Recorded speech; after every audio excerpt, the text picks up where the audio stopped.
Non, un truc, tu sais, chaque année, vous en France, ils font un concours, d'ailleurs pour la République. Top.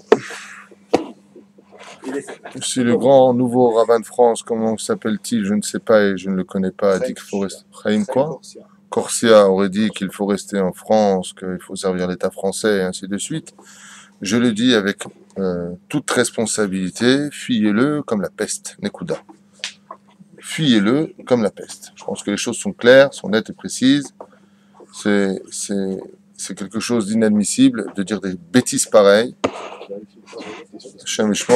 Si les choses vraiment sont telles quelles, sur I24, si Chazve Shalom, certains dits rabbanim se permettent de dire de telles idioties, il est évident qu'il faut vérifier qui est Rav et qui ne l'est pas, qui digne de ce nom ou pas. Bezrat Hashem, et que Dieu, Bezrat Hashem, nous apporte vite la Géoula, et ne pas confondre entre Korach et Moshe Rabbeinu. Les deux étaient pieux, les deux ont des kippotes, les deux avaient des barbes, les deux étaient des grands en Torah. Il y en a un qui est parti au Gehinam et l'autre qui est parti au Gan Eden. C'est toute la différence. La reine, il faut faire attention à ces rabbanim. Et peu importe qui ils sont, il faut monter en Israël, non pas simplement par idéologie, mais parce qu'il y a une mitzvah selon le Ramban, qui apparemment ne fait pas partie de ses livres, de monter en Israël. Il faut monter en Israël et ne pas se complaire dans la matérialité de la galoute, car la galoute est une punition, et un rave qui dit qu'on est très bien en galoute est un rave qui dit adieu ta punition, on l'adore. Voilà, donc remettons les choses dans leur contexte.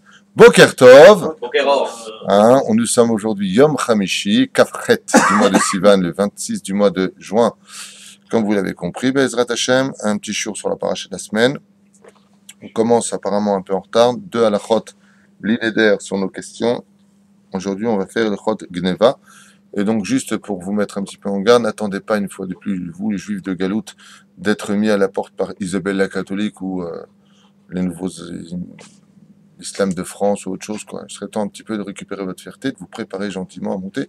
D'ailleurs, à cet insu, on m'a posé une question à savoir, est-ce que je devais ou pas préparer ma alia dans le sens où si j'ai une société en France que je peux faire basculer en Israël, est-ce que je peux le faire ou je dois monter immédiatement et redémarrer à zéro et ainsi de suite.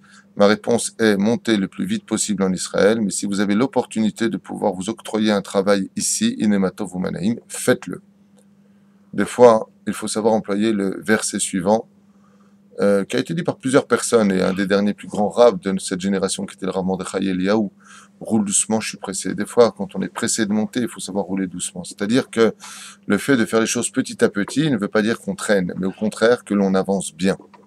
Donc, ne pas tout confondre. Voilà. Ilchot Gneva. J'ai ouvert sur cela aujourd'hui. C'est peut-être d'actualité. Vous savez qu'il y a plusieurs façons de voler dans le judaïsme. Il y a volé des objets, il y a volé l'esprit de l'autre, il y a volé les intentions, il y a volé aussi la Torah. Comme par exemple quelqu'un qui aurait entendu un Dvar Torah d'une personne ou d'un livre. Ce Dvar Torah lui parlerait énormément et il vient en parler. Il vient en parler, mais il ne dit pas de qui il a appris. Ça s'appelle Gezel Torah. Il a volé la Torah d'Hachem. Pourquoi? Parce qu'il veut faire croire que ce qu'il va enseigner, c'est de lui. C'est lui le génie. Alors que pas du tout. Ce qu'il a appris, ça vient d'un livre. D'ailleurs, à cette occasion, j'aimerais vous dire ouvertement que il y a très peu de Torah qui vient de moi dans ce que je vous enseigne, mais que la majeure partie des choses sont référencées par d'autres rabbanim. Donc, ce soit clair, je fais tchouva par rapport au fait que des fois, je n'ai peut-être pas donné les références, mais en ce qui me concerne, je ne suis pas un voleur, parce que je ne suis rien d'autre qu'un perroquet qui transmet une Torah déjà écrite par d'autres grands en Torah. Voilà. Donc, moi, en ce qui me concerne pour cette halakha-là, je vous le dis de façon générale, je ne suis qu'un couloir de transmission, rien ne vient de moi réellement, si ce n'est que la construction des fois de plusieurs livres, j'aimais mon opinion et je le précise. De façon générale, si par exemple vous lisez un livre et que vous avez appris quelque chose de génial dedans, sur Rabbi Nachman de Breslev, le Rabbi Lubavitch ou Rav Kook, peu importe, ou le Rav Ovadia Yosef, et vous venez et vous dites, tu sais ce qu'il y a marqué là-bas? Tu veux que je te le dise? Ah, et le mec il est super content. Cet homme-là qui a fait un Dvar Torah est appelé voleur dans les cieux. Et même s'il ne se rappelle pas de qui l'a... Alors il doit dire, j'ai lu dans un livre, je ne me rappelle plus lequel, mais il doit faire comprendre que ce n'est pas de lui si c'est vraiment pas de lui. Parce qu'il y a un sujet de l'echadesh, il y a un lien de, on dit l'echadesh, de renouveler les choses par soi-même.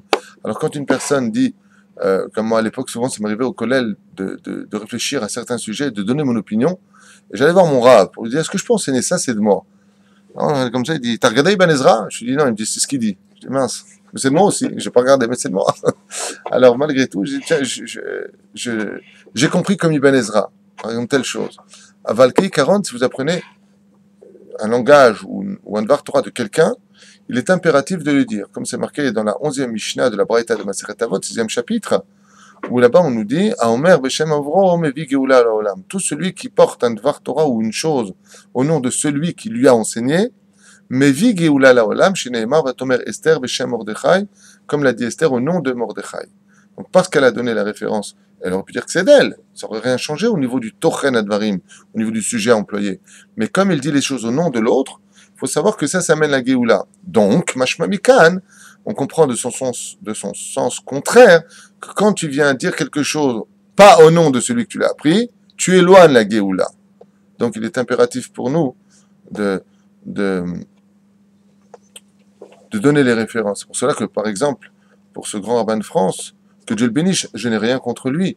Mais quand il dit, nous pouvons tout à fait rester en France, et c'est une misva de servir dans l'armée française, si vraiment votre témoignage est vrai, c'est quelqu'un qui devrait dire, au nom de, tiens, ça m'intéresse, de qui est-ce qu'il parle? Qui est derrière lui pour oser dire une telle bêtise? Chaz v'shalom, de rentrer d'abord dans l'armée française, de qui plus est, aujourd'hui, il n'y a plus de service militaire en France depuis déjà 20 ans, plus de 20 ans d'ailleurs, donc on parlerait d'un engagement, de s'engager dans l'armée des... C'est quoi cette débilité? De quoi est-ce qu'on parle? Donc si un rabbin veut apporter la Géoula dans le monde et qui porte le titre de rabbin, hein, on n'a pas dit d'être rabbin âgé, ou ravagé, ou ravioli, ou ravalement, mais on lui parle de rabbin, mamash kaïdarat shamaim, et non pas élu par des électeurs, comme tu le précisais tout à l'heure sans donner ton nom, des électeurs présidents de communautés, on ne sait même pas s'ils viennent en voiture ou pas, sans faire de kitroug, hein, sans accuser qui que ce soit, mais si le pouvoir de l'élection d'Arabe aujourd'hui n'est plus dans les mains du Sanhedrin ou du Beddin, de ceux qui ont les Ratchamaïm, mais dans ceux qui détiennent de l'oseille et ceux qui maintiennent le Beddin de Paris, alors, comme on dit, sauf Maaseh Mahshavat Echila, on sait que le Beddin de France a été créé par Napoléon, et que, apparemment, il a bien fait son travail de vouloir nous assimiler comme il l'a fait, eh bien, il aura réussi jusqu'au bout. Achen Bezrat Hashem, juif de France et d'ailleurs, comme nous dit ici la halakha, quand vous dites des choses, donnez les références à vos propos, donnez des références de rabbanim acceptées de tous, pour que Bezrat Hashem, cette Géoula ait enfin lieu, et Baruch Hashem, comme dit tous ceux que j'ai derrière moi par contre. Bléaïnara, surtout le Chesed l'Avraham de Rabbi Abraham Azoulay et bien d'autres, qui disent combien un juif se doit de vite venir en Israël, et surtout à la fin des temps, tous les rabbanim, le Rav Kanievski, qui n'a jamais parlé de ça aujourd'hui, hurle haut et fort, juifs de Galout, vous êtes en danger, montez vite en Israël. Les plus grands d'Israël. Le Rav Ovadia Yosef lui-même le disait. Combien il est important de vite monter en Israël. Tous les plus grands. Donc, au moins que s'il y a des rabbins, je dis bien, s'il existe encore des rabbins qui ont du mal à faire le pas eux-mêmes, par manque d'émouna, ou par manque de possibilités, comme par exemple, vraiment, ils ont une grande communauté, ils ramènent les gens à la Torah. Donc, ça, c'est aussi une permission de le faire. Ouais. Qu'ils emmènent au moins les enfants d'Israël vers la sortie. Mais de là à dire, il faut rester en France, il n'y a pas de problème avec ça, il faut me servir dans l'armée française, ou toutes ces bêtises-là, ça fait Livdok, mais ou Yehudi. Vérifier qu'il est juif dans ce genre de cas, parce que ce n'est pas Emet. Et là, Imken, tu as des références, donne-les-nous, on est curieux de les lire. Asur minatora, l'ignov, ou l'ixol, mi Israël, afilou, kol sheu. Il est strictement interdit de voler quoi que ce soit à un juif, afilou, kol sheu. Même si c'est la chose la plus petite. Alors il y a un dîne qu'on appelle Shavé Pruta ou pas Pruta. ויש אומרים שאף איסור גנבה וגזלה מן הגוי ומן התורה. Et de voler un goy, il y a des poskim qui disent ודאי que de voler un goy c'est plus grave que de voler un juif. ודאי. Il y en a qui disent que de voler un goy c'est un sourd de Oraïta. C'est un sourd de la Torah et non pas des Rabbanan, carrément. ויש אומרים שאיסור גנבה וגזלה מן הגוי ומדי רבנן, מחלוקת. Pour vous dire à quel point le גזל גוי est חמור מאוד. וכן עניין חזרת הגנבה או הגזלה לגוי יש אומרים שחייב להחזיר לו מן התורה. Et c'est pour cela que si une personne a volé quelque chose à un goy, il se doit de le lui rendre. Et cette mitzvah-là, de le rendre au goy, serait donc une mitzvah tassée de la Torah, puisque s'il a volé, il sort de la Torah. ויש אומרים שחייב להחזיר, אומר רב עובדיה יוסף, ici, des Rabbanan, Mishum Kiddush Hashem. Voilà, donc on rejoint un petit peu ce que tu as dit hier. Il y en a qui disent que c'est des Rabbanan, Mishum Kiddush Hashem, par rapport au Kiddush Hashem. Mais qu'est-ce qu'on appelle un vol ou pas un vol? Je vous en avais parlé la dernière fois. Si tu as donné de la monnaie et il s'est trompé, est-ce que tu es obligé de rendre ou pas? Non, dans ce cas-là, tu n'es pas obligé de rendre. Seulement au niveau du Kiddush Hashem, tu pourras le faire. Deuxième halakha. Excusez-moi, c'est quoi le passage de la Torah justement qui est ramené pour dire que ça serait de Horaïta? Regarde là-bas dans Kitsur Shulchan Aruch, Yelkut Yosef, Hamoud, 1094, il donne comme référence là-bas, il apporte la référence. Adam Bioto. Katat Pachot Pigil Bar Mitzvah, Ganav Kesef Mechanut Achat, Otziu Letzorchav, Minadin Patur Lo, Hu Leshalem, Lefi, Achar Sheigdil, Veino Chayav Afilu, Kedel Atzet Ide Shamaim, Umikol Makom, Midat Chasidut Tov, Shiten Eze Schum Lechkaparato, Veshav Verafalo. Et si une personne a volé, mais que cette personne a moins de 13 ans et un jour, en d'autres termes, cette personne quitte des mitzvot pour l'instant de la Torah, si ce n'est que par éducation, et est-ce qu'il devra, oui ou non, rendre l'argent qui a été volé? La réponse est Minadin ou Lo Chayav. Il ne sera pas obligé. Pourquoi? Parce qu'il n'est pas jugé pour ce genre de choses. On considère qu'il est responsable de sa façon d'être. À partir de 13 ans et un jour, il devient homme avant Lo Chayav. Il dit, par contre, mais Midat Chasidut, vis-à-vis de l'élévation de l'âme de cette personne, malgré tout, s'il le fait, c'est de la Chasidut, il devra malgré tout rendre cet argent, comme c'est marqué, Vesha Verafalo, Akadosh Baruch Hu Bezrat Hashem le guérira de ce genre de choses. On savait que le Gaon de Vilna, une fois, s'est rappelé qu'à l'âge de 9 mois, il a fait tomber la kippa de son père en passant. 9 mois, 1 an, il a fait tomber la kippa de son père. Il s'est mis à jeûner une journée entière pour ça. Pas fait exprès, il est passé avec son coude, il a fait tomber la kippa de son père. Il est passé 9 mois. Il est passé. Il est passé à côté de son père à 9 mois. Il marchait déjà, il parlait déjà et il étudiait déjà la Torah à 9 mois, le Gaon de Vilna. Non, vous n'avez pas compris. Non, il a après. Mais beaucoup plus tard, un jour, il s'est souvenu qu'à 1 an à peu près, 9 mois, non, je ne me rappelle plus exactement comment c'est marqué dans sa biographie, il a fait tomber la kippa de son père sans faire exprès. Pas il a pris, il l'a jeté par terre. Il a fait tomber. Quand il s'est rappelé de ça, à Mincha, il a convenu que le lendemain, il jeûnerait pour ça. Pour vous dire à quel point, Baruch Hashem, les tzadikim, bah oui, mais la différence qu'il y a, c'est que nous, quand on partira de ce monde après 1 an, on mettra une plaque quelque part pour se souvenir de nous à l'occasion lue par personne. On dit que le Gaon de Vilna, on en parle aujourd'hui de cet événement, donc il faut savoir aussi acheter ces pyramides, ces événements-là, Bezrat Hashem. Lachen b'siyata l'ishmaya.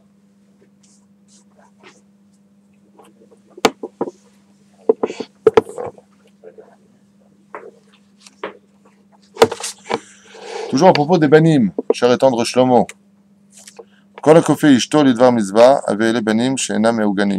Tout celui, alors là par contre cet enseignement fait peur, parce que mal compris il pourrait mener à de grandes disputes dans les couples.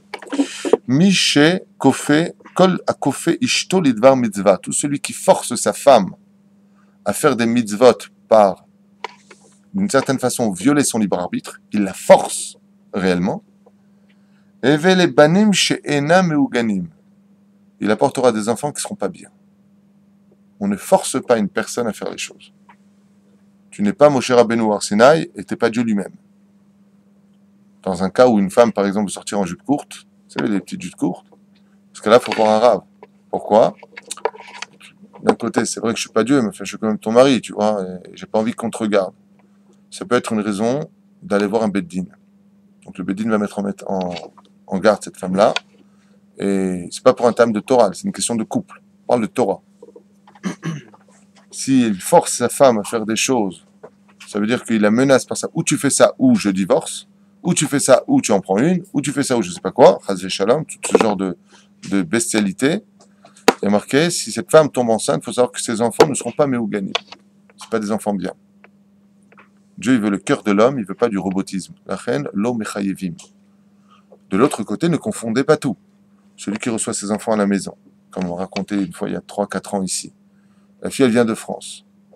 Elle débarque de France, elle se promène en petite culotte à la maison sous prétexte qu'elle est à Ashdod et qu'elle va aller à la plage. Alors le père m'a dit, qu'est-ce que je fais dans ce cas-là? Elle n'est pas du tout dans la Torah, ou tes sœurs, par exemple.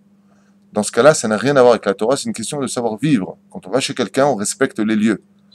Donc ça n'a plus rien à voir avec la Torah. On parle tachles la Torah.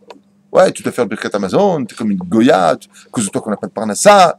Tous ces mots-là, non seulement sont strictement interdits, non seulement tu n'as pas fait la mitzvah de Ochiach Tochiach et Amitecha, et si elle le fait, Au lieu d'en faire monter des anges blancs, elle fait monter des anges noirs. Lama, parce que cette personne-là fait les choses, Betsura, à contre-cœur. Exactement, elle fait les choses d'une mauvaise façon. La reine du Siyata d'Ishmaïa nous dit à Benou, Lola Soda Barkazet. Dieu veut le cœur de l'homme, donc c'est bien de l'encourager. Ezrat Hashem, fais au moins une petite partie, chérie, pour moi, si tu veux pas pour Dieu. Des mots qui touchent la personne, c'est quoi Bekef? Bekef. Hein? Dans l'autre sens aussi. Bevadaï. Ça veut dire quoi dans l'autre sens? Ça veut dire si la femme qui dit au mari, Mais c'est le but de la femme. Hier soir, mon épouse, que Dieu la bénisse, était en train de me parler de certains sujets qui me faisaient avancer plus dans la Gdoucha. Je ne vais pas lui dire, mêle-toi de tes affaires. Ce qu'elle disait, je lui disais, Bemet Hatzodeket. Et je te remercie.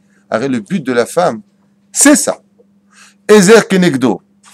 Comme l'histoire, quand j'ai marié le couple, j'ai dit à la femme, tu sais pourquoi tu te maries? Pour faire de ton mari un Ben Torah. Tu es venu au monde pour ça, pour les enfants, pour kiffer ce que tu veux, peu importe. Mais le but principal de la femme, c'est de faire évoluer le mari. Les maris, nous, on a un grand Yetzerara. La femme construit, la femme détruit. Mais quand la femme construit, elle prend le pion, qui est le mari, en d'autres termes, sur l'échiquier de la vie, et elle le fait avancer vers la royauté. C'est le tafkid de la femme, un homme qui écoute de la musique roll. Si personne ne lui dit, il arrive devant les cieux plus tard, il dit, j'ai pas de Beth Amikdash, j'ai fait de la musique. Pourquoi t'as pas écouté la musique roll? Personne me l'a dit, j'ai pas été aidé Hachem, les Tzerara, tu sais, je suis humain. En plus, ça, j'adore Aznavour, j'adore Barry White, j'adore. Dieu te dit, voilà, moi je t'ai envoyé ta femme. Alors, la femme, elle vient, elle dit, bébé, je t'en prie, vis-à-vis de nos enfants, vis-à-vis des murs, on a évolué. Alors c'est quoi cette Torah qu'on a? On y va ou on n'y va pas? Alors Léat, si la fille, d'un coup, elle a une moustache qui pousse ici, et elle s'appelle Maïfralein, et qu'elle dit Vaswagen, c'est sûr qu'on va pas s'en sortir.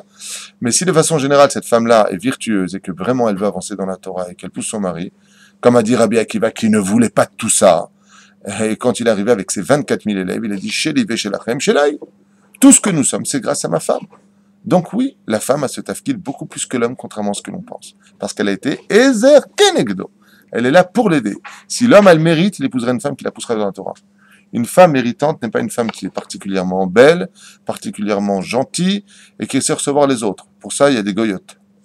C'est pas ça qui fait d'une femme juive une juive. Hein, Christine, elle peut être très belle, elle reçoit aussi plein de gens, ou Fatima, pareil. Ok? Non, une femme juive, c'est celle qui pousse son mari vers les portes de la Kedusha. Cette femme-là, quitte à se faire disputer, que ça fait dispute, ouais, tu me saoules, je fais ce que je veux, j'ai l'impression d'être dans la maison de Galatollah Khomeini, dis ce que tu veux, mon amour. Moi, je suis là pour toi, pour te sauver de la route. Pense de moi ce que tu veux. Ah bah, ce que je te dis, je reste dessus. Et le mari, tu verras, petit à petit, il devient un petit peu comme Gargamel, comme ça, toujours grincheux. Mais il le fera. La femme, elle a ce tafkid, justement, au contraire, il faut solliciter nos épouses dans ce domaine et les remercier. Parce que, comme je dis souvent, si vos maris ne se lèvent pas le matin, alors vous les femmes, vous vous tournez sur le côté gauche avec vos deux pieds, vous l'expulsez du lit. Qui peut lever un homme du lit? Qui? L'homme lui-même, il dit à son Yetzerara, bon, tu sais quoi, il y a encore 8 heures, un autre truc, à 9 heures, maximum à 10 heures, il y a le Shtibler, le prix au Shtibler, à 11 heures, mais si j'ai raté, je peux faire 2 fois Mincha, et attends, on est des faux furieux, nous les hommes. Mais par contre, notre femme, elles sont là. Bébé, tu te lèves pas pour la prière? Non, tu as raté le cours du Rav Tuitou. Faut venir. Allez, lève-toi. Lève-toi, comme ça tu seras content quand tu reviendras. Oh, Stam, comme ça tu vas dormir. C'est quoi? Reviens cet après-midi, tu peux te reposer. Voilà les femmes. Si elles le disent pas, alors qui va le dire? Qui? Nos enfants? Ils dorment eux-mêmes. Alors qui? Alors on veut personne dans notre vie. Hein? La reine Bezrat Hashem, au contraire. Quand nos femmes, le Rabbi Nachman de Breslev, va loin. Alors ce que je veux dire, tu feras censure absolue. Hein? Des choses qu'on a déjà dit, mais je le dis quand même à toute vitesse puisque c'est dans le sujet. Rabbi Nachman de Breslev dit quand Dieu veut faire savoir quelque chose à un homme, il passe par la bouche de la femme. Donc, de quoi est-ce qu'on parle, dit Rabbi Nachman? Il faut la suite de la phrase quand même. Des femmes virtueuses. Hein, pas la femme réchaïte ou superficielle qui dit chérie, on part à la une semaine. T'as vu ce qu'il y a dit à tout, ce qui sort de la bouche, c'est Dieu qui le veut. Non, c'est pas du tout de ça qu'on parle. On parle de la femme virtueuse, la femme qui a compris que tout ce qui est futile dans ce monde doit rester dans le monde du futile, et tout ce qui est important doit rester dans le monde de l'important. C'est pas ces femmes-là dont on parle. Ezrat Hashem. Ok.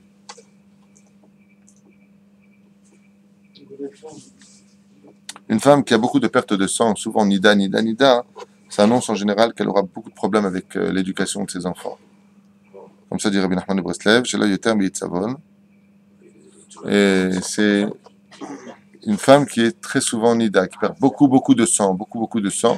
Rabbi Nachman nous dit ici, tout simplement, comme ça il dit, Tsahar Gidul Banim Shela Yoter Beitzavon, sa difficulté à amener ses enfants à la Gdusha seront plus difficiles. Parachat de la semaine, il parachat Trou 4 à Botaï. Et une femme qui fait ça pour faire plaisir à son mari au départ. Ça veut dire quoi, elle fait plaisir à son Par mari? exemple, au départ, le mari il fait tchouva et elle veut aller dans son sens. Mais elle n'y croit pas vraiment au départ, peut-être. Elle fait ça. Torkede chez l'olishma balishma, une femme qui pousserait son mari parce qu'au début, il y a le premier élan, le mari, Bémet, il va dedans, mais elle-même ne le vit pas vraiment. J'ai l'habitude souvent de le dire, la femme n'est pas bête. Une femme, c'est pas bête, même si c'est fragile de l'esprit. Une femme, c'est sensible, c'est fragile, ça peut vite être convaincu par autre chose. Mais quand je dis qu'une femme, c'est pas bête, c'est parce que quand elle voit que la tchouva de son mari, elle est vraiment sincère, que le mari, vraiment, il se lève, que même s'il y a France-Brésil demain au foot, et que c'est son heure d'étude, il annulera pas l'étude. Alors elle le suit vraiment, et elle le pousse. En d'autres termes, la femme, c'est un peu comme une cassette vierge. Ce qu'on y enregistre, c'est ce qui reste. Mais si le mari, parce qu'à un match de foot, il sait annuler l'étude, parce qu'il n'a pas envie d'y aller, alors il y va pas. Ben là, elle a enregistré que le mari, en fin de compte, il fait des sélections. Donc quand le mari lui dira demain, la femme lui dira demain, on fait les courses ensemble parce que je suis fatigué, il lui dit, ah non, non, c'est mon cours de Gemara. Eh ben tu feras comme hier pour le match de foot. Hein, t'es gentil. Elle n'est pas bête. Vous comprenez ce que je veux dire? C'est-à-dire, en réalité, la femme est le reflet de l'homme, quoi. Aval torkede shelo lishma balishma. Ça veut dire que si une personne fait les choses qu'au début c'est pas Leshem Shamaim, ça finira par le devenir. Prochain de la semaine, il parachat Roukat. On parle bien entendu, vous le savez tous, de Paradouma. Beaucoup de sujets dans ce domaine, puisque Paradouma existait avant même le don de la Torah, puisque en sortant du pays d'Égypte, nous avons été purifiés, le Aleph du mois de Nissan pour le Korban. On ne pouvait pas faire de Korban Pessah puisqu'on était Tmémet. Donc c'est une notion qui intervient difficilement par rapport au fait qu'il est marqué Batavo M ou Mekanachat, Lekaner et Tsoat Bena, puisqu'en réalité la Paradouma pour nous de façon générale serait plutôt venue comme étant la mère qui vient nettoyer les excréments de son fils, la faute du veau d'or. Donc contre la faute du veau d'or vient la Paradouma pour nous rendre purs, car effectivement au niveau du Drash, les Chachamim nous disent que la faute du veau d'or a rapporté la mort dans le monde. Donc jusqu'à le don de la Torah, la mort ne devait plus venir. Toutes les quatre principaux malédictions de l'homme s'étaient retirées grâce au don de la Torah. Et le fait d'avoir fait la faute du veau d'or tout de suite après a rapporté tout cela. Donc il existe deux sortes de paradouma, si vous avez bien compris ce qu'on vient de dire. Il existe une sorte de paradouma qui donc a eu lieu le Aleph ben Nissan et le 2 du mois de Nissan, donc on a été carrément aspergé pour pouvoir nous rendre purs de faire le Korban Pessah, car on ne peut pas faire de Korban Pessah si on est tamé. Vous connaissez l'histoire de Iyar, Yud Dalet Beyar, le Pessah Sheni. Pourquoi est-ce qu'on a besoin de passer par un deuxième Pessah dans le cas où on était impur? Donc il y a cette notion d'être pur pour les Korbanot, il y a cette notion d'être pur pour se sanctifier dans la Kedusha. Dans les livres d'Abrot et Eliaou, donc ça c'est un des premiers sujets de la paracha de la semaine. Il y a d'autres sujets comme, vous le savez tous, la mort de Myriam dans cette paracha, la mort d'Aaron, qui s'en suivra si je me souviens bien, je parle de l'an dernier, et bien entendu la fameuse faute de Moshe Rabbeinu d'avoir frappé le rocher et se disqualifiera d'une certaine façon de ne pas rentrer en Israël. Vous voyez, dans la paracha, on donne déjà une réponse à ce qui a été dit ce matin, c'est que quand on fait des bêtises, on reste en galoute. Paracha de la semaine, par rapport à ce que vous avez dit tout à l'heure. Ah, parce que vous n'avez pas eu confiance en moi, je reprends le texte lui-même, j'aimerais vous le lire. Comment Dieu réagit par rapport à cette fameuse faute de Moshe Rabbeinu qui se discute. Hein. Ceci étant dit, ça se discute. Voyons ensemble.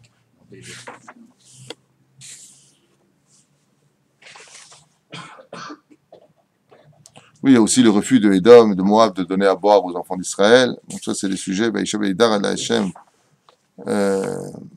avoir un Moshe Rabbeinu, Chatanu Dibarnu Bachem Vavach Mepalel Shem. Juste un instant.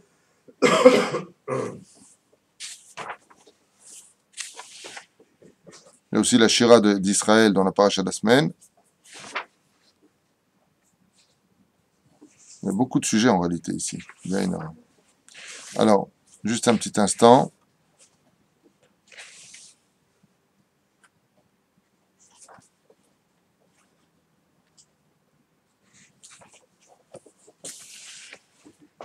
Veish, Meni Shevi Vaïdar Israël. Est-ce que c'est marqué ça? J'ai oublié. Voilà. ויקלו משה ואהרון את קהל את בני הסלע, ואומר להם שמונה אמורים, אמין הסלע הזה לכם מים, וירא משה את ידו, ויח את הסלע, ותראו פעמיים, ויצאו מים רבים, ושתדע. ואומר השם למשה ולאהרון, voilà, ce que je vous ai dit, c'est marqué noir sur blanc. Pour répondre un petit peu à tout ça, quelle est la faute principale de Moshe et de Aaron? Lo emantem bi, vous n'avez pas cru en moi, vous avez manqué ici même d'Emouna. C'est exactement le domaine de la Aliyah. Pas d'Emouna, pas de Aliyah. Vous avez compris? Je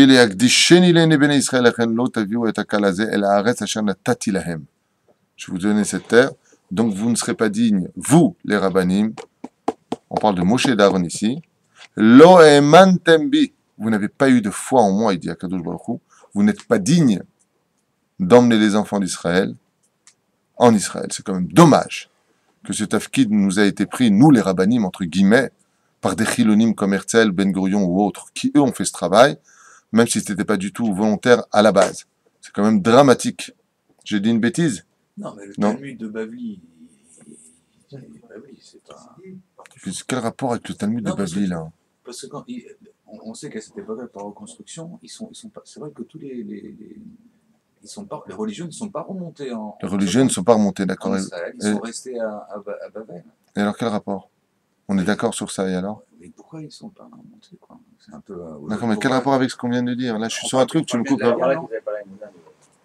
C'est un problème de Emouna de ne pas être monté à l'époque, alors que c'était... C'est ce qui est le plus dramatique de notre histoire, c'est que nous qui étudions la Torah, on devrait être les symboles de Emouna, et Ezra et Nehemia, effectivement, remontera avec 80 000 ou 40 000, ça dépend du Midrash, de non-religieux, et on voit que pour monter en Israël, ceux qui ont le plus d'Emouna, d'Afka, sont les non-religieux qui ont plus d'Emouna de monter, par sionisme, peut-être, dans les Chalutzim à l'époque, que celui qui est dans la Torah. Et c'est ce qui est dramatique. Mais regardez ce qui est marqué dans le texte. Ya'an lo emantem bi l'agdisheni, et c'est pour cela que vous n'emmènerez pas les enfants en Israël. Cette paracha s'adresse au sujet présent de ce matin. C'est incroyable. Un match incroyable. Que nous voyons et que nous vivions... À cause de cette faute-là, à cause de cette faute-là, Bezrat Hashem, qu'on essaiera peut-être de développer un peu plus profondément. Le Rav Kook apporte au nom du le Harlap, Rabbi Yaakov Moshe Harlap, Zachar Tzadikav Shebracha, dans son livre Memarom, rapporte une très très belle explication sur ce sujet-là, au nom du Rav Kook, qui me domine car il était la Chavruta du Rav Kook lui-même. Mais on ne peut pas commencer à monter une échelle par le bas, par le haut, donc on revient ici, puis après on reviendra plus tard. Alors, par quoi je commence? Par le Rabbi ou par Me'anash al Torah?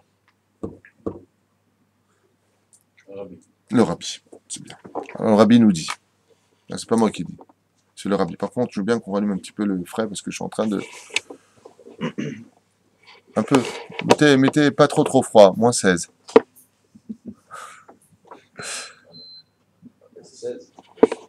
Zot Rukat Torah, Asher Tziva Hashem Lemor. Tout le monde pose cette fameuse question. Mazé Zot Rukat Torah. Zot Rukat Para. Arrête, on aurait dû lire de façon explicite qu'ici, si on parle d'une mitzvah pour elle-même, eh bien, on devrait parler de toutes les mitzvot de la Torah. Non, on parle de Para Adouma. On est bien d'accord. Zot Rukat Para. Mais ici, on nous dit Zot Rukat Torah. Mashma Mikan, que la mitzvah représentative de toutes les mitzvot de la Torah, c'est Para Adouma.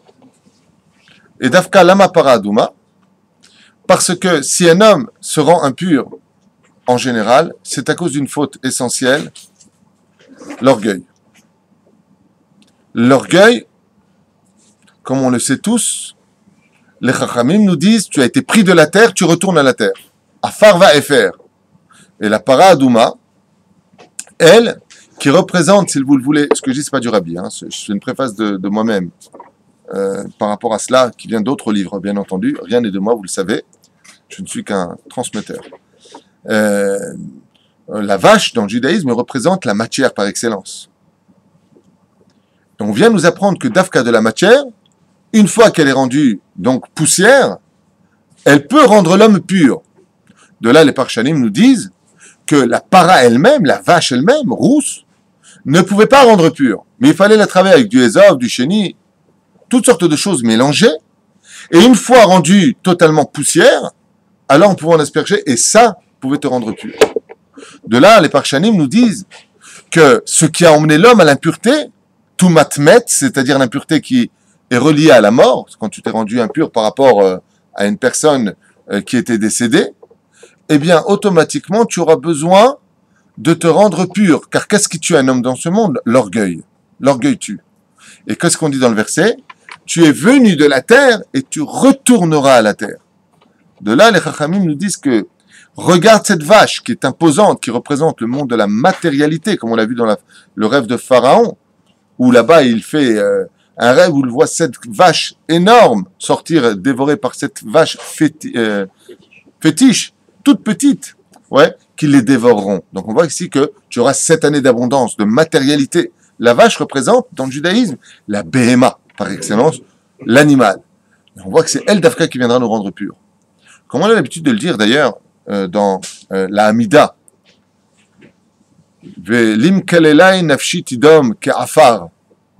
On dit dans la Hamida que si on était agressé verbalement ou par une autre personne, nous nous tiendrons muets comme de la poussière, dans la Hamida. De là, vous voyez bien que le travail de l'homme doit être basé essentiellement sur le côté afar va'efer. Comme a dit Avraham Avinu, ve'ani afar va'efer. Je ne suis que poussière et cendre. Nous ne sommes rien sur terre. On a souvent l'habitude de le dire. On a beau donner des coups de poing dans un sac ou se battre sur des rings, tu prends un couteau à beurre et tu coupes un mec de la même façon. Ça veut dire que et moi, tu prends un muscle, hein, le mec qui te contracte, tu prends un couteau, tu coupes, hein, pas de problème. Peut-être un peu plus dur, mais ça coupe quand même, t'es du beurre, t'es rien. T'es pas un beurre, t'es du beurre, c'est pas pareil. L'Achan Omer Arav, bon irabéachat. Zot Rukat Torah Asher Tziva Hashem les morts, en ces termes. Milim Elle Niftachat Parashat Aparat Aduma. Et pourquoi Béhémet, cette paracha-là, est-elle représentative de toutes les mitzvot de la Torah? J'ai une question à vous poser, messieurs. Vous savez que la para Aduma s'est retrouvée un petit peu dans cette situation d'être incomprise, si ce n'est que par un seul homme dans l'histoire. Seul un homme a été capable de connaître la vraie raison de para Aduma. C'est Moshe Rabbeinu alav shalom. D'accord? Bon, alors effectivement, si vous voyez, Shlomo, c'est le lait du mot les Moshe. Par rapport à un verset qui dit que Shlomo, ne lit pas Shlomo, et là les Moshe. Seul Moshe le saura. Le roi Salomon, comme vous le savez tous, a compris toutes les ta'amim de la Torah, car la Torah se divise en 3 mitzvot différentes qu'on appelle tout simplement les mishpatim au 1er degré, les haïdouyot au 2e degré, et d'autres, c'est les mitzvot que l'on connaît, comme Shabbat, et les chukim, qui sont des mitzvot inexplicables. Alors, comment on peut nous dire ici Zot Rukat Torah, Zot Rukat Para? Ouais, il n'est pas aussi évident de comprendre Para Aduma que de comprendre le Shatnez, que de comprendre le lait et la viande, que de comprendre d'autres mitzvot comme le Shiluach Haken, renvoyer l'oiseau pour prendre ses oisillons, et ainsi de suite. Il y a des mitzvot qui appartiennent à des catégories qui nous sont cachées. Alors, il y a mitzvah tefilin. Moi, j'ai une question à vous poser. Les tefilin doivent être de quelle couleur absolument? Noir. Pourquoi? Il a fait à Martha, il n'y a pas d'autre réponse. La réponse de la Gemara dans Masechet Shabbat. Zechok. On ne sait pas pourquoi. C'est un chok. Chok de qui? De Moshe Rabbeinu Har Sinaï. De qui? De Dieu lui-même. C'est une boîte carrée avec 4 compartiments. Pourquoi? Le chok. Zechok. Je vous posais une question. On sait qu'on ne doit pas allumer la lumière par rapport aux travaux de Shabbat. Mishum bonnet be Shabbat. Si tu allumes la lumière, tu construis pendant Shabbat. Ok? C'est pas comme le feu que tu vas allumer ma vieille. Alors, en quoi c'est mal pour nous d'appuyer sur un bouton pendant Shabbat Kodesh? En quoi je fais du mal? À qui j'ai fait du mal? De prime abord. Au contraire, je vais faire du chesed, je vais t'allumer la lumière pour pas que tu te plantes. Donc vas-y, avance. Pourquoi est-ce que j'avancerai dans l'obscurité pendant Shabbat Kodesh? Bien sûr, s'il n'y a pas un danger, s'il y a un danger, on allume. Mais s'il n'y a pas de danger, pourquoi j'allumerais? En quoi j'ai fait du mal? De là, tous les parshanim, pas que le rabbi, je ne sais pas ce qu'il va dire ici, mais de façon générale, nous disent que tout comme tu ne pourras jamais réellement comprendre Para Aduma, ne pense jamais une fraction de seconde que quand tu donnes la tzedaka, tu sais pourquoi tu la donnes. tu ne comprends aucune mitzvah, ainsi que les Edouyot. C'est-à-dire que même les mitzvot, ou bichlal les mishpatim, comme les chachamim nous disent que les mishpatim sont les mitzvot qu'on aurait pu accomplir même si Dieu ne nous les avait pas données, car elles font partie du rang social minimal pour pouvoir vivre dans une société. Donc, comme tu vas vivre dans cette société comme le respect des parents, les goïms n'ont pas eu le respect des parents comme mitzvah, mais ils le mettent en pratique, comme on l'a vu dans Masechet Kiddushin ou à la halakha à propos de Dama ben Netina. D'accord? On n'a pas besoin de savoir que Dieu nous demande de se marier pour vivre en communauté. Il faut se marier. Si ce n'est pas le cas, ça devient Sodome et Gomorrhe, et attendez ce qui se passera à propos de tout ce qui se passe dans cette génération. C'est pas joli ce qui nous attend si on fait pas de tchouva, je vous le dis. La reine Bisiata d'Ishmaïa, avec l'aide d'Hachem, on voit que on aurait pu penser une fraction de seconde que toutes les mitzvot de la Torah, ouais, on les comprend. Prenons l'exemple de Paradouma. L'histoire de Paradouma, ce qui dérange, c'est que cet élément qui rend pur tout celui qui était impur, mais celui qui était pur, ben lui, il devient impur. Mais moi, des explications, je peux vous en donner. Rationnelles. Pas besoin de abracadabrouk. Choum d'avar. Si tu prends des antibiotiques et que tu les donnes à quelqu'un qui est malade, il guérit. Mais si toi, t'as rien, t'es complètement guéri de tout. Tu prends des antibiotiques, ils vont te rendre malade.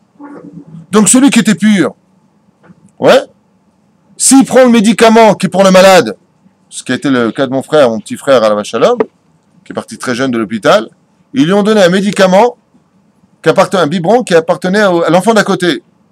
Mon petit frère n'avait absolument rien. Lui est parti de ce monde parce qu'il a pris le médicament de l'autre. Donc celui qui était pur est devenu impur, il est mort. Et celui qui était à côté, qui était donc impur, entre guillemets, malade, ben il a guéri puisqu'il a pris le médicament. Un médicament peut guérir ou tuer, ça dépend de qui le prend. S'il a la maladie en lui, donc les anticorps créés par ces médicaments vont s'agresser, vont l'agresser et le tuer, mais les anticorps ou les médicaments ingurgités vont chercher le pourquoi de leur infiltration dans le sang, et sur ce, vous comprenez bien que s'ils trouvent rien, ils vont s'attaquer aux bonnes cellules. Ouais, un petit peu comme la chimio, tu envoies ce médicament, lui il est tellement affamé, tellement agressif qu'il agresse les bonnes et les mauvaises cellules. D'où la perte des cheveux, des dents et ainsi de suite. Donc on voit que de façon rationnelle, si je peux me permettre l'expression, bah oui, tu peux trouver une explication en disant, bah oui, celui qui était pur n'était pas malade, il n'était pas impur, il n'était pas tmémette. Comme ça vient rendre de l'impureté qu'on voit pas, parce que la pureté est une clipa, une espèce d'écorce que sur l'homme, ben voilà ça. Il y a d'autres explications encore beaucoup plus banales, celle de Rabbi Udaptaya. Zatzal, tu dis, les mains d'Avardomé, quand tu prends une matlite, on dit un chiffon propre pour nettoyer une table poussiéreuse, qu'est-ce qui se passe dans le domaine rationnel? Tu as pris ton chiffon qui était propre et tu nettoies la table poussiéreuse. Et ben la table devient propre et ton chiffon sale. Ouais, on peut perdre plein de temps comme ça à trouver des exemples. Je vois pas pourquoi ces explications, combien extrêmement loin, puisque si le roi Salomon a dit, alors, elle est extrêmement loin de moi. On parle de l'homme le plus sage et le plus savant de tous les hommes de l'histoire de l'humanité. Le roi Salomon, qui à l'âge de 12 ans a eu le privilège de devenir roi d'Israël, d'avoir la chorma et la richesse et le shalom dans son royaume, il a dit, j'ai compris toutes les mitzvot, mais celle-là, elle est loin de moi. Viens, d'un coup, la Torah, elle nous dit, Zotru kata Torah. Ça veut dire qu'en d'autres termes, tout comme tu ne comprends pas du tout Paradouma, ne crois pas que ni les Edouyot, ni les Mishpatim, tu les comprends. Zotruka shel kol la Torah. Parce que toute la Torah, elle est chouka. Et ça vient nous enseigner quoi pour nous? Ce que je dis, c'est pas du rabbi, hein, c'est de moi pour l'instant. Entre 2 mois, de plusieurs livres. Je suis pas un voleur. Ça veut dire quoi? Ça veut dire que si une personne viendrait dire la phrase la plus connue des gens qui ne veulent pas avancer dans le judaïsme. Écoute, quand je comprendrai, je ferai. On lui dit tout de suite, Zotruka tapara. Tu veux comprendre pour faire, tu peux pas. Parce que même quand tu auras compris, tu n'auras rien compris. Même quand tu penses comprendre les choses les plus évidentes, le père et la mère à respecter, de se lever devant lui ou de se lever devant elle, que c'est normal, ils m'ont mis au monde, je leur dois du respect, c'est les parents, moi je veux que mes enfants me respectent, tu peux inventer autant de choses que tu veux. Ce sont des lois qui sont ilaït. C'est-à-dire que les 613 mitzvot de la Torah, les 7 mitzvot des Rabbanan, comme Netilat Yadayim, les 3 termim qui sont apportés dans la Gemara, un qui dit en souvenir des Kohanim, l'autre qui dit parce que tu as les mains sales, tu ne peux pas servir Hachem, l'autre qui dit pour enlever la Touma qui est sur les mains, qui se serait adhéré que tu vois pas, c'est-à-dire que même si tu as les mains propres, il faudra quand même faire Netilat Yadayim. Voilà des belles raisons. Bah, les mains propres, on se souvient des Kohanim, j'ai un Shulchan, voilà la mise Béar, je suis le Kohen qui suis à ma table, comme on l'a expliqué, voilà, j'ai des raisons, mais tu n'as rien compris. Ton Netilat Yadayim, il est beaucoup, beaucoup, beaucoup plus profond que tout ce que tu peux lire dans tes livres. Et d'où est-ce que tu as une preuve? Zot Rukat HaTorah. Ce n'est pas les lois de la Paradouma qui est unique en son genre. Pas du tout. Il s'agit ici de la mitzvah représentative de toutes les mitzvot de la Torah. Et si tu crois comprendre, alors sache que tu es encore très très loin du compte. Et c'est pour cela que dans toutes les mitzvot de la Torah, les chachamim eux-mêmes apporteront des termim, comme les Netilat Yadayim qu'on vient de citer. Pourquoi tu fais Netilat? S'il y avait un fondement, il n'y aurait qu'une explication. Mais on ne sait pas. Alors on dira les trois sont la réponse. Mais hormis ces trois-là, il n'y en a pas d'autres? Bien sûr qu'il y en a d'autres. Les 10 doigts représentent les sphirotes. En Maïm et la Torah.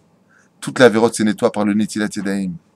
Si l'homme savait la valeur de Netilat Yadayim, il passerait son temps à faire Netilat Yadayim.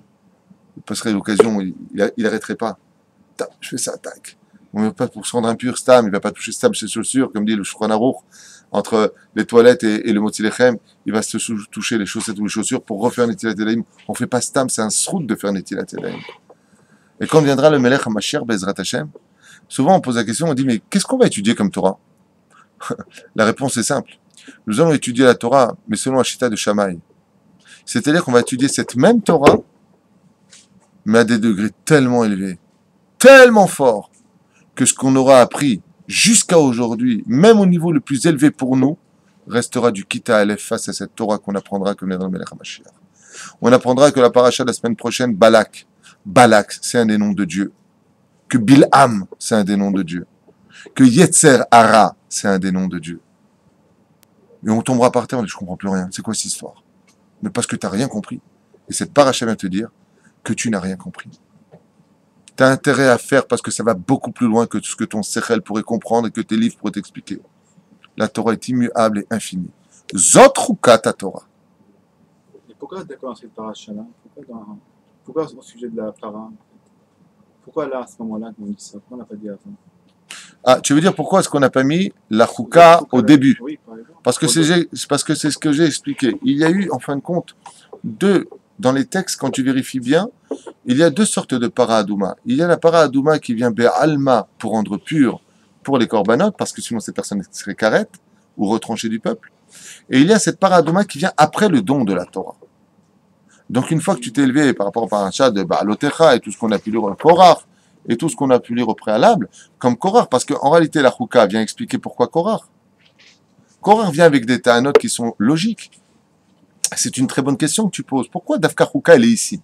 Qu'est-ce qu'a dit Korach à Moshe Rabbeinu dans ses arguments? Si j'ai une pièce qui est remplie de livres et que j'ai besoin d'une mezouza, mais ce qu'il dit, c'est extraordinaire, parce que cette ta'ana veut dire un argument, est en train de dire quoi? Si j'ai des Sefer Torah dans lesquels il y a toute la Torah, j'ai besoin de mettre la mezouza là-bas, il y a Ve'avta et Ve'ayam Shamoa, deux petits paragraphes de la Torah, mais c'est hyper logique.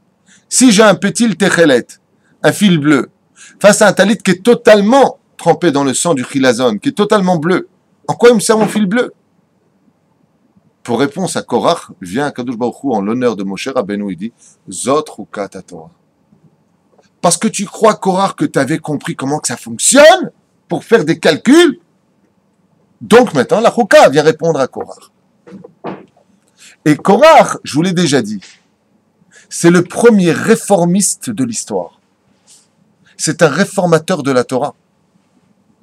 Et quand tu vas voir un réformiste ou un libéral, qu'est-ce qui te sort? Mais il n'y a aucun mal, je ne comprends pas. Alors, j'ai une réponse pour lui. Zot Rukat Torah. Voici les choukim de la Torah. Et je lui dis, mais non, Zot Rukat Para. La Torah ne dit pas ça. Zot Rukat Torah. Donc l'un vient engendrer l'autre pour bien faire comprendre cette première parenthèse. La deuxième parenthèse, c'est qu'ici meurt Myriam. Et Myriam, vous savez qu'elle est l'ouverture, la porte, la Géoula par excellence, celle qui prend les initiatives d'abandon. C'est la Géoula, celle qui prend les initiatives, qu'on a déjà expliqué, d'apporter le sourire aux enfants d'Israël. Myriam, c'est celle qui appartient au monde d'en bas. Mariam, on avait expliqué dans la Kabbale l'an dernier sur le Shiur à propos de Myriam, qu'elle représente les océans d'en bas. Moi, je suis les océans d'en haut. L'eau d'en haut, Myriam, les eaux d'en bas. Elle meurt dans cette paracha. Et on vient nous faire comprendre que comme le sacrifice de Para Adouma vient rendre pur, la mort d'un tzaddik, c'est comme Para Adouma. C'est-à-dire qu'il n'y aura que 10 Para Adouma dans l'histoire juive. La première a été faite par Moshe, la dernière sera faite par Melech HaMashiach, par Eliyahu Navi Zachor Letov. Donc, étant donné que nous avons une absence pendant toutes ces générations de Parat Adouma, Baal et Tzaref Mita Shel Miriam. On vient nous apporter la mort de Myriam et de Aaron pour nous faire comprendre ici dans cette paracha où meurent Myriam et Aaron, l'honneur de Myriam et Aaron, l'histoire de Para Adouma. Tout comme Para Adouma vient te rendre pur de tout matmet, si tu pleures le tzaddik qui est parti de ce monde, tu te rendras pur de toutes les impuretés. Parce que le tzaddik part comme un sacrifice dans les cieux pour nettoyer l'homme de toutes ses fautes. Zayn. On va quand même faire ce qu'il dit le rabbi, hein? Ce serait peut-être temps. Zatrukat Torah, Asher tiva Hashem les morts, Shtabach Shimon Lahad.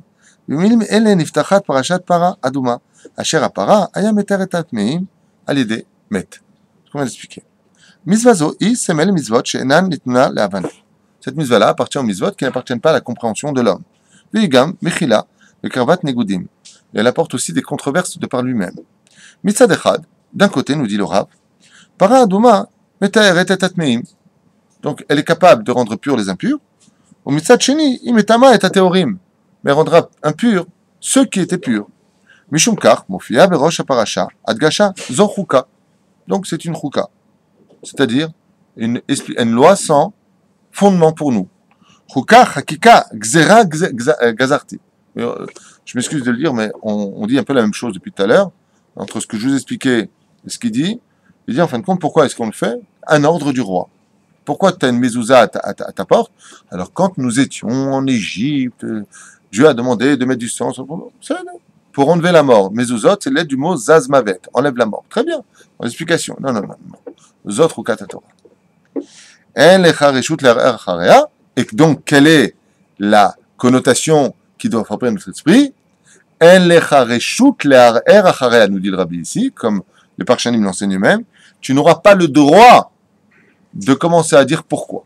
Il y a des moments où le mot pourquoi n'a pas sa place dans l'histoire juive. Ça me rappelle les fameuses blagues des pourquoi. Vous connaissez cette histoire?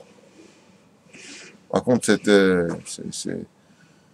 les Bachouri et Shivot qui en avaient marre des pourquoi. Alors ils ont décidé de tous se réunir et d'enterrer définitivement le mot lama. Pourquoi?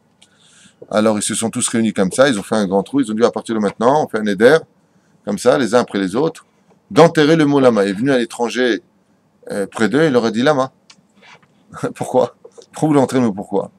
Le juif, il est né avec ça. On peut pas nous acheter facilement. Nous, on nous donne une mise on veut savoir pourquoi. On est très spécial dans notre façon d'être. Les Chachamim nous ont dit l'oteda, et mettre la mytho entre nous. Encore une parenthèse avant de continuer le rabbi. Pourquoi? Lama, Madoua. Cette mitzvah-là ne nous a pas été donnée. Si Akadosh Baruch Hu nous a quand même donné des explications pour d'autres mitzvahs de la Torah, pourquoi Dafka celle-ci deviendrait-elle le symbole des chukim? Pourquoi? Par exemple, si elle avait pris le lait et la viande, c'est un chok qui a son explication, on a fait un cours sur cela, quelque part. Pourquoi est-ce qu'on n'aurait pas pris la viande, l'ot evashel gidi bechalavimo, comme une chouka, et il y aurait marqué zot chouka ta Torah? Pourquoi là non? Pourquoi Dafka celle-là? Pourquoi pas le Shatnez? Pourquoi pas le Shiloh Haken? Et d'autres mitzvot de la Torah? Comme le mitzvot Yiboum. Yiboum, le frère est mort, tu prends la femme de ton frère pour donner un enfant qui sera ton frère obligatoirement. Mitzvot Yiboum, c'est une chouka. On aurait pu faire ici la paracha du Yiboum en disant Zot chouka ta Torah. C'est parfait. Pourquoi Dafka celle-là? Vous avez une idée? Parce que la Para Adouma permet donc de purifier les bénis Israël, mais d'un autre côté, celui qui est purifié, il est devenu aussi impur. Donc elle a un double sens. Et le frère est mort, et donc c'est un double sens, que maintenant, comme le frère est mort, il reviendra dans le ventre de sa propre femme pour qu'elle soit sa propre mère, et que son frère soit son propre père. C'est pas plus débile? Au niveau de la logique, c'est débile. Si tu pars de ce principe-là, dans ce cas, tu peux tout défaire. Alors je vais vous le dire dès maintenant, on finira avec ça, parce que je viens de voir que les Avraham sont arrivés, il est 9h, bientôt 5, et demain on continuera Blineder sur ce sujet, Blineder. La réponse est très simple, c'est que Rachid d'ailleurs le prescrit, si je m'en souviens bien, c'est que Para Adouma comprend en elle un kitroug, une accusation.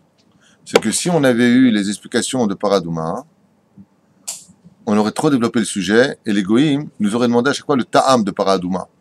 Et les goïms auraient réveillé la faute du Vaudor, car le Paradouma est venu réparer la faute du Vaudor. Donc, si on avait des explications à donner, malgré tout, on aurait fini par parler avec des goïms sur ce sujet-là. Et les goïms, donc ça vient d'être la faute du Vaudor que vous avez fait. Et dans les cieux, ça réveille une accusation. Il ne faut jamais rappeler la faute d'une personne. Alors Dieu ne nous a pas donné d'explication. Pourquoi? Nous autres, Rukat Torah, de peur qu'on en vienne à parler et qu'on fasse nous-mêmes un kitroug. Pourquoi vous faites Paradouma? Justement, on n'a pas d'explication. Salut. Moins tu parles, mieux tu te portes. Kol Tov.